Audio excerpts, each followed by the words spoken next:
strands of glass that you see here in my hand are the secret behind fiber internet's fast speeds.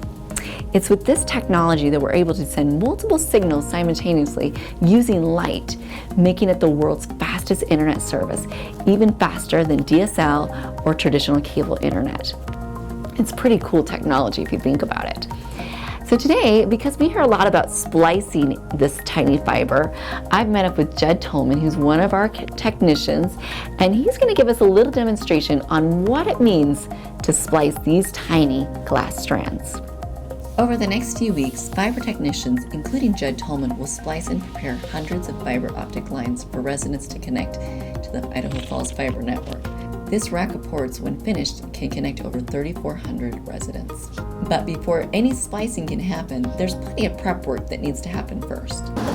A lot of the work involved with fiber is prep work, so what I'm doing here is prepping these individual trays that we call ports. Each port is a customer assignment, and I'm prepping these so that we can terminate our main trunk fiber to these cassettes. Then these cassettes on the facing side will patch into the network. After it's all prepped, technicians will then go back and splice the fiber. Judd was kind enough to show us a demonstration of the splicing. So what we're doing now is we're actually getting ready to fuse this together. Get to the point where we're ready to splice these fibers together, the customer side and then our side as the provider. So we have a pair of strippers here. So there's two layers to getting to the actual core of the fiber. There's an outer protection tube, and then inside the actual protection tube, the glass strand itself is covered with a hard cladding that protects that fiber. That's what gives it a lot of its tensile strength. And then in fiber, you want it to be as clean of an environment as possible.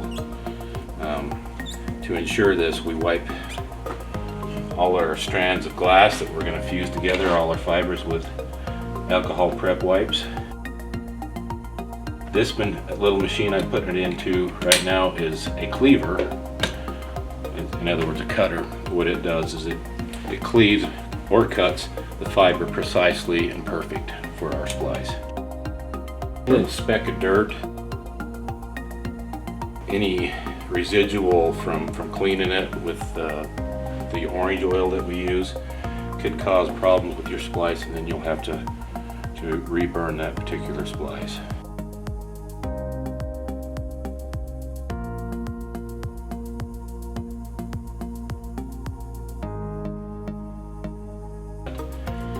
That side of the cable and the cleaver as well. Get that all cut perfectly, and then we'll proceed to fuse that particular fiber together.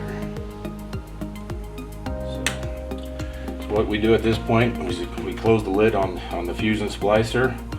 That will align the two cores of the fiber together, bring it close to the electrodes that burn it, and it'll fuse it. Usually pretty quick. Sometimes it'll give you an error. If it doesn't like what it sees, we'll have to re-cleave. And you can see there it's telling us that our left side needs to be recut or re-cleaved. So what we'll do at that point is we'll re-cleave that particular fiber. It obviously saw something it didn't like, so we will recut that and see if that clears up that error.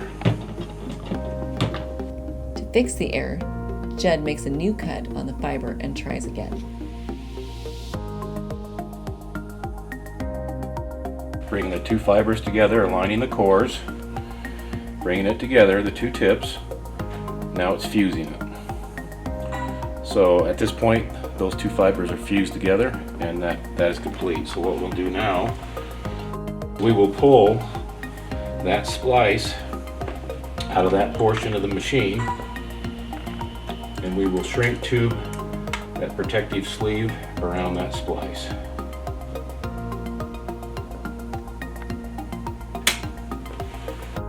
And the actual heat shrink portion of this process is about 30 seconds.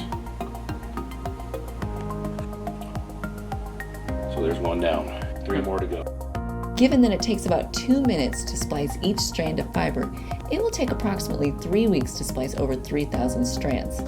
I guess it's a good thing they like working with fiber.